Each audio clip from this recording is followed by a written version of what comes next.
Hello roommates, it's Jelana coming at you with another design video, but tonight we're going to be working in Canva.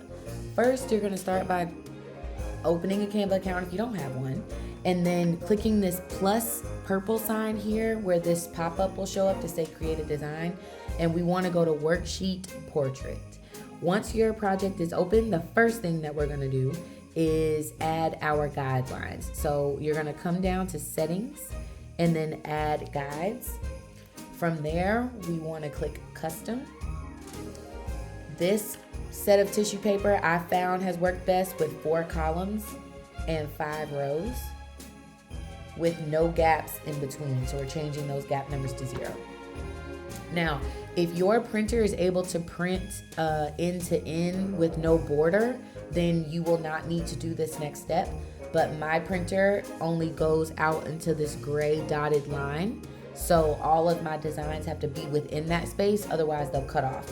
So because of that, and this is an 8.5 by 11 sheet, by the way, because of that, I'm gonna have to add some margins in the size of 0.85 inches on both the columns and the rows.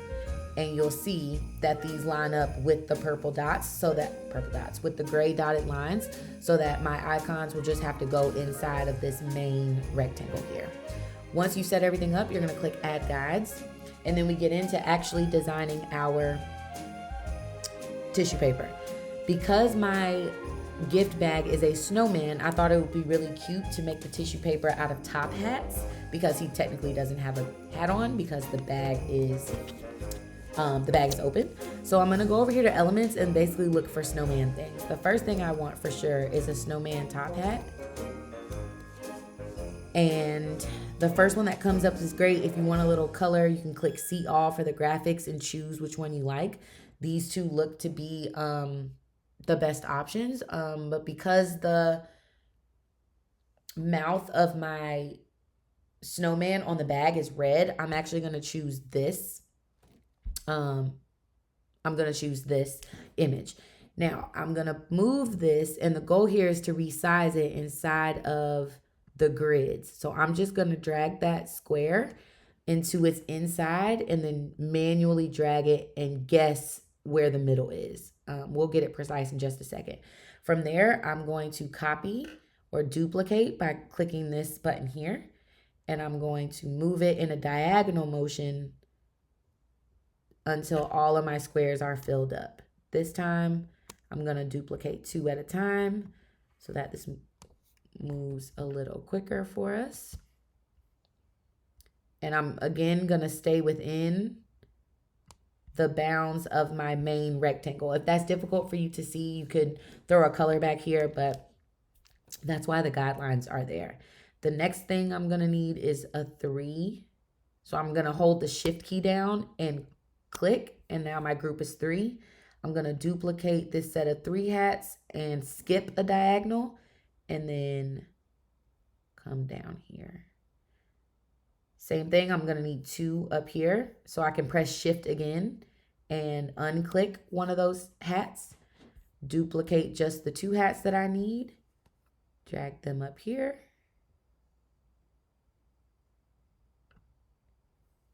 And then I'll need 1 more, same thing, hold down the shift key, click the hat I don't want, duplicate the one I need, and pull it to the side. Okay. From here, we need to name this. So I'm gonna call this Snowman Tissue Paper. If you want to continue this design, you could duplicate your page and maybe do something a little different on the second page if you want multiple different options, or if you just want to remember where your grid lines are. You could add to this by including something like a snowflake.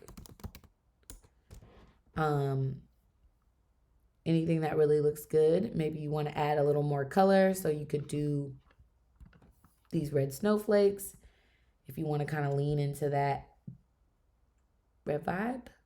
This is also changeable, so you can change the colors on it. So maybe you're like, oh, I think I would rather the snowflakes be gray, or I'd rather them be like a frosty blue. You can really choose and customize this to your liking. You could also include some words, so something like frosty.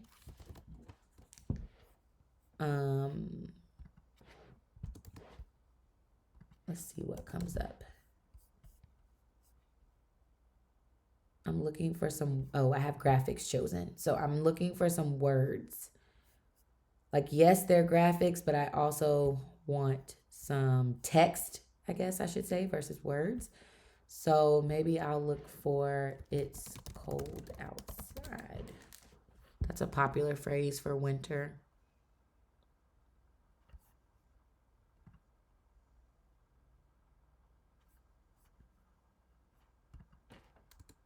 Okay, let's see what we find. I got photos. Perhaps I could use a little magic media and say,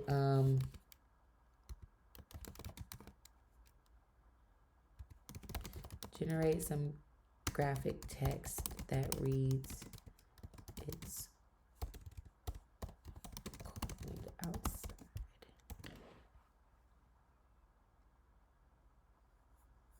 Let's see what it comes up with.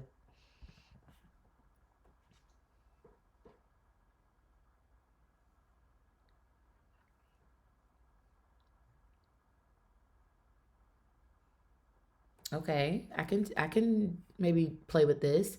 So if I click on this blue one that says "it's cold outside" and do the background remover, I think it will give me just the words, or letters rather. Okay, the letters are white, which I wish I could change, but I don't think that I can. So instead, I'm gonna undo the background remover, and I'm gonna come over to where it says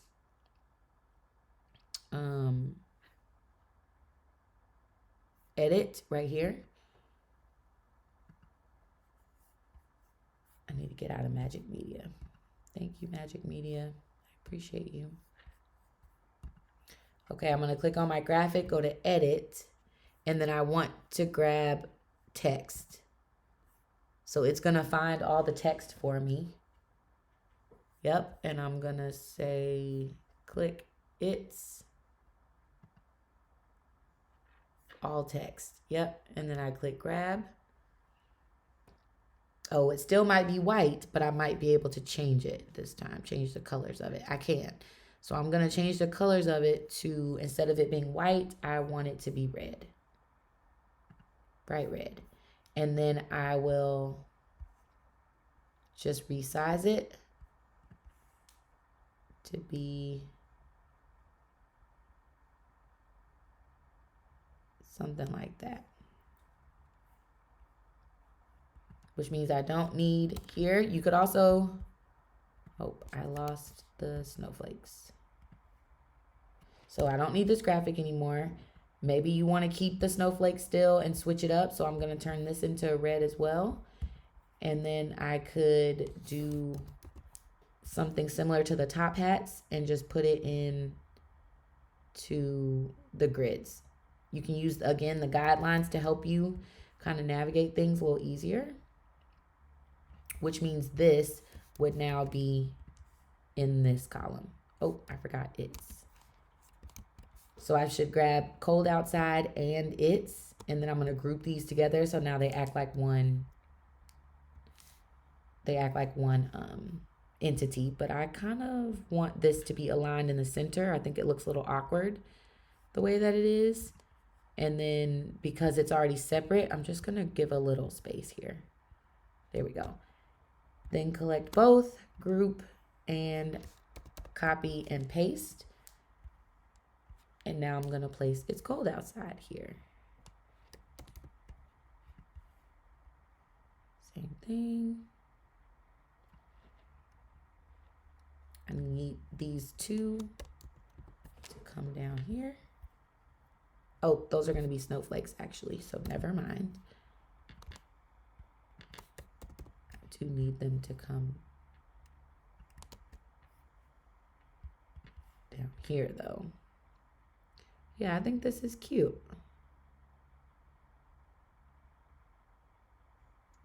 Okay, and then I grab my snowflakes.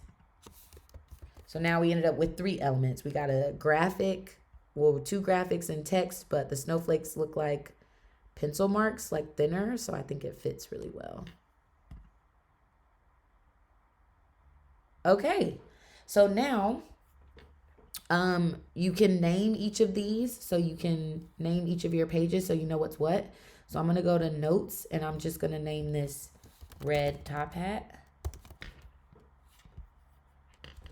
And then the first one could just be black top hat. Okay.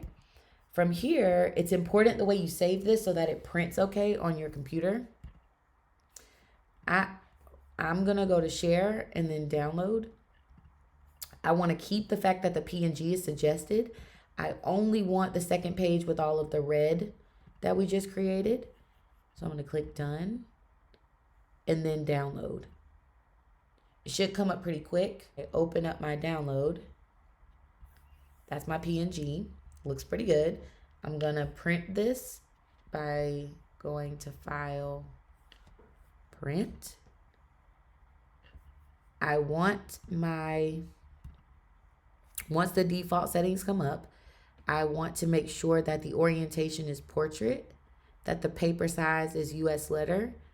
You don't have to print in color. You could really print this in gray, and I think it works the same way, to be honest.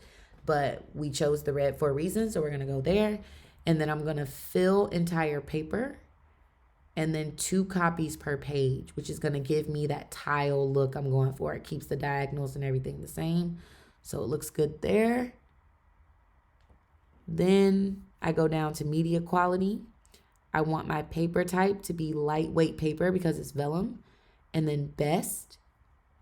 And then everything else is going to stay the same. I want 2 copies of this. Well, actually, I'm going to make 3 copies because I want the bag to be full.